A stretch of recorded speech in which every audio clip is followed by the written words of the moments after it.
ഇന്ന് നാട്ടെടുക്കളയിൽ തയ്യാറാക്കുന്നത് വട്ടയപ്പാണ്. അതിനു വേണ്ടി 2 ഗ്ലാസ് പച്ചരി കുതിർത്തെടുത്തിട്ടുണ്ട്. ഇത് റേഷൻ കടയിൽ നിന്ന് കിട്ടുന്ന പച്ചരിയാണ്. ഏത് പച്ചരിയായാലും സാരമില്ല. ഇത് 2 കപ്പ് എടുത്തിട്ടുണ്ട്. പിന്നെ 2 പിടി ചോറ് എടുത്തിട്ടുണ്ട്. 2 പിടി തേങ്ങ എടുത്തിട്ടുണ്ട്.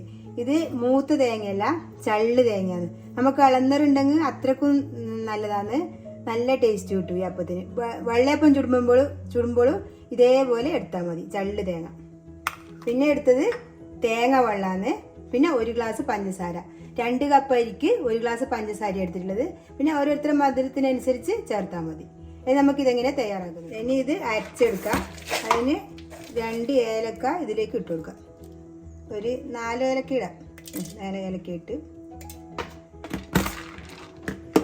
ഇനി ആവശ്യത്തിന് അരി ഇട്ടിട്ട് അരച്ചു കൊടുക്കാം.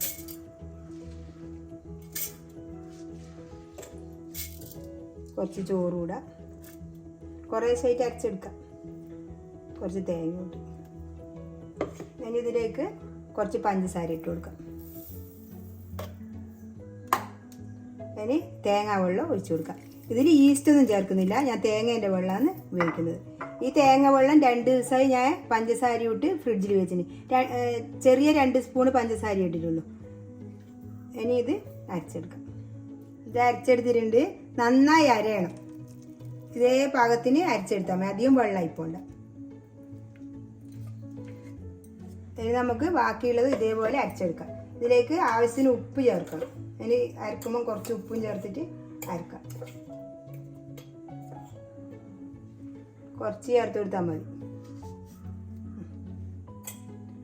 ഇനി തേങ്ങേൻ്റെ വെള്ളം പോരെങ്കിൽ ഇതിൽ കുറച്ചുകൂടി തേങ്ങേൻ്റെ വെള്ളം ഒഴിക്കുക. എന്നുവെച്ചാൽ തേങ്ങേൻ്റെ വെള്ളത്തിലാണ് അരച്ചെടുക്കുന്നത്. എന്നാൽ കൂടിയിട്ട് പോണ്ട. ഒരു 1.5 ഈ കപ്പിന് 1.5 കപ്പ് തേങ്ങേൻ്റെ വെള്ളം മതി.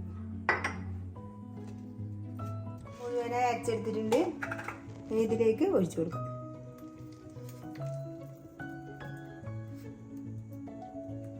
പഞ്ചസാര മധുരം നോക്കിയിട്ട് ഓരോരുത്തർക്ക് ഇട്ട് കൊടുക്കാം. കുറേ ഇടണമെന്നൊന്നുമില്ല. ആ തേങ്ങേൻ്റെ വെള്ളം ഞാൻ എടുത്തത് കണക്കാണ്, 1.5 കപ്പ്. ഇനി കൈ കൊണ്ട് നല്ലോണം ഒന്ന് മിക്സ് ആയി കൊടുക്കുക.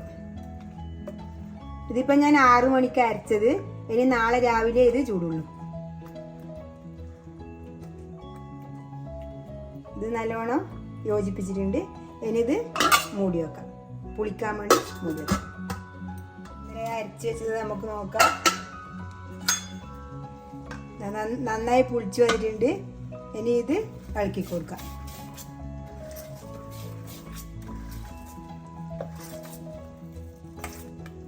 ഇതേ പാകത്തിനുള്ള വെള്ളം എടുത്താൽ മതി. ഇനി ഇത് പാകം ചെയ്യാൻ ഒരു പ്ലേറ്റ് എടുത്തിട്ടുണ്ട്. ഇതിലേക്ക് ഞാൻ വെളിച്ചെണ്ണ പുരട്ടി വെച്ചിട്ടുണ്ട്. ഇനി ഇതിലേക്ക് ഒഴിച്ചു കൊടുക്കാം.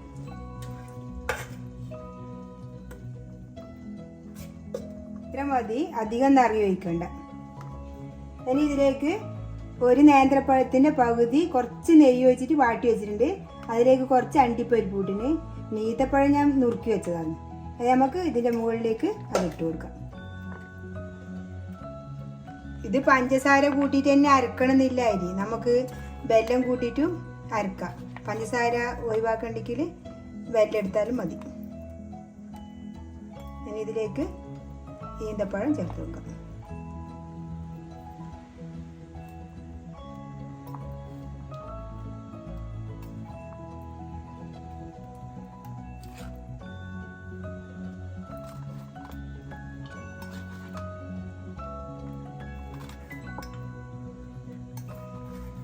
ഇത്ര മതി. ഇനി ഇത് ആവിക്ക് വെക്കാൻ വേണ്ടി വെള്ളം തിളപ്പിച്ചിട്ടുണ്ട്. ഇതിലേക്ക് ഒരു പാത്രം വെച്ച് കൊടുക്കാം.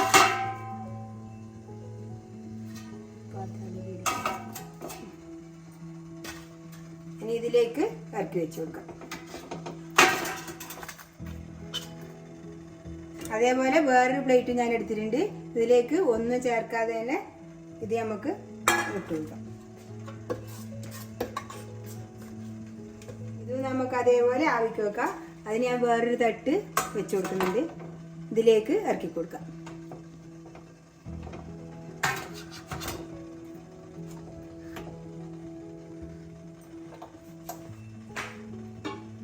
ഇതിന് മൂടി വെക്കാം. അടുപ്പിൽ വെച്ചത് നല്ലോണം വെന്തിട്ടുണ്ട്. ഇനി തീ ഓഫാക്കാം. ഇതിനി എടുത്ത് തണിയാൻ വെക്കാം.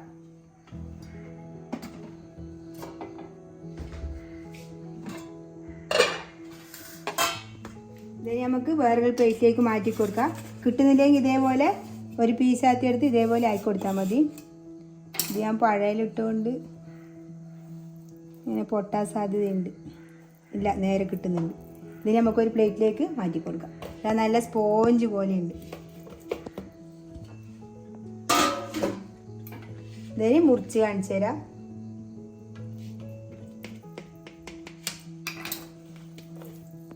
ഇതാ നല്ല ശരിക്ക് കിട്ടിയിട്ടുണ്ട്.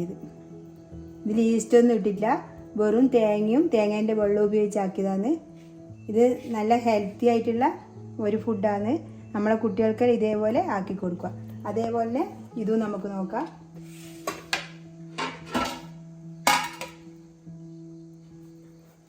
ഇതും അതേപോലെ തന്നെ കിട്ടിയിട്ടുണ്ട്. നല്ല സ്പോഞ്ച് പോലെയുണ്ട്. ഇതും ഞാൻ മുറിച്ച് കാണിച്ചു തരാം. എല്ലാം നല്ല ശരിയായിട്ട് കിട്ടിയിട്ടുണ്ട്. ഇതേപോലെ എല്ലാവരും ഉണ്ടാക്കി നോക്കുക. എൻ്റെ വീഡിയോ ഇഷ്ടപ്പെട്ടിട്ടുണ്ടെങ്കിൽ ലൈക്ക് ചെയ്യുക, ഷെയർ ചെയ്യുക, സബ്സ്ക്രൈബ് ചെയ്യുക.